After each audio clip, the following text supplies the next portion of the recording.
Welcome to The Explainer. Today we are jumping right in to decode why teamwork in the modern world so often feels like pure chaos, and how a really fundamental shift in our thinking can bring us back to clarity and ultimately to success. Okay, let's start with this quote because it just perfectly captures that feeling, that so many of us have at work these days. It feels like you're in a kayak in some seriously rushing whitewater, and every instinct is telling you to just try and slow down. But as author Thomas Friedman points out, that just won't work. You've got to paddle faster. And look, this feeling, it's not just in your head. Teams today are getting hit by a perfect storm of demands. You've got these huge enterprise-level pressures, things like new operating models or M&A activity. Then you have these massive global shifts, right, like AI and sustainability. And you have to deal with all of that while still, keeping the lights on and just getting the daily work done. So, what does all this chaos, this ambiguity, what does it actually do to a business? Well, the most crucial point is this absolutely undeniable link between how your employees feel about their work and how the business actually performs. Let's just look at the hard data for a second. Gallup did this massive meta-analysis. We're talking over 100,000 teams, 2.7 million employees. And what they found was this direct, incredibly consistent, and powerful connection between employee engagement and the outcomes that really matter to a business. And the results really show a staggering difference. If you compare the top 25% of teams with the bottom 25%, the most engaged ones are 23% more profitable. They're 18% more productive when it comes to sales, and they earn 10% higher customer loyalty scores. These are not small numbers. But the differences don't stop there. Engaged teams have an astonishing 81% lower rate of absenteeism. Think about that for a second. People actually want to show up to work. And they're far more likely to stay.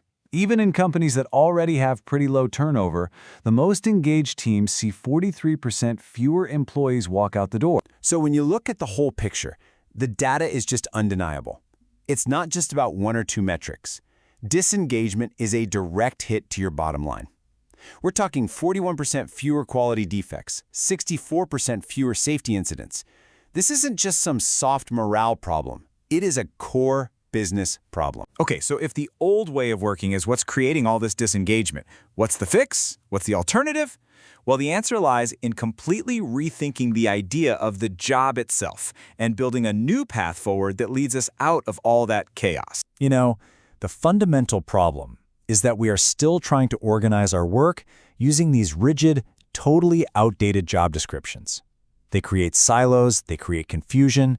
The solution is a complete paradigm shift, moving toward flexible, dynamic roles that are all about purpose and outcomes. Now, a role is not just some new buzzword for a job. It's a completely different way of thinking. It's about breaking down the work that needs to get done into these purposeful little bundles. So one person can hold several roles, and those roles can be changed, they can be shared, and they can be adapted with incredible agility as the team's needs change. This all sounds great in theory, right? But what does it actually look like in practice? How do you really escape the chaos and get to that promised land of clarity? This feedback from a real team at NVIDIA during a reorganization just hits the nail on the head. They felt that chaos behind the scenes. They were asking, what are the overlaps? And they saw right away that without a new approach, they were just opening another silo. This is exactly the problem that a role-based system is designed to solve. The very first step is to get everything out in the open.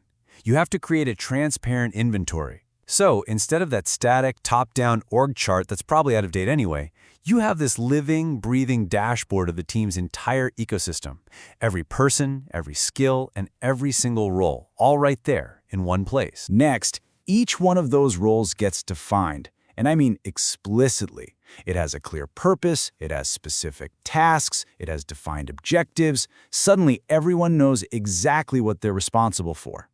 This directly answers that question from the NVIDIA team, what are the overlaps? By making those responsibilities crystal clear for everyone. And here is where the whole structure becomes truly fluid.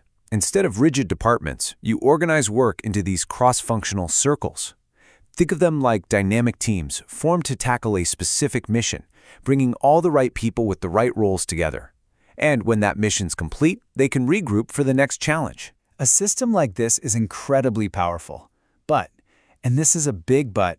It's not just plug and play. It requires a whole new kind of leadership to make it work and to make it stick. According to Gartner, the reality is pretty stark. 73% of HR leaders say their managers are just not equipped to lead their teams through change. And frankly, the managers feel it too. Gartner also found that 75% of them feel totally overwhelmed by the demands of their job. The old command and control model is officially broken. So the new imperative for leaders is to become more like architects of these adaptive teams. This starts by rewiring their own habits, shifting from being a director to being a coach. They have to actively build psychological safety, which is really just an environment where people feel safe enough to speak up, to experiment, and even to fail without being blamed. Finally, they need to enable real career growth, not through a static ladder, but through a series of adaptive experiences that build new skills. So, here's the crucial point to take away. That whitewater of change we talked about at the beginning, it is not slowing down. Paddling faster, like Thomas Friedman said, requires a new kind of boat and a completely new way to steer. A role-based adaptive system gives you that. The only question left is, are you ready to build it?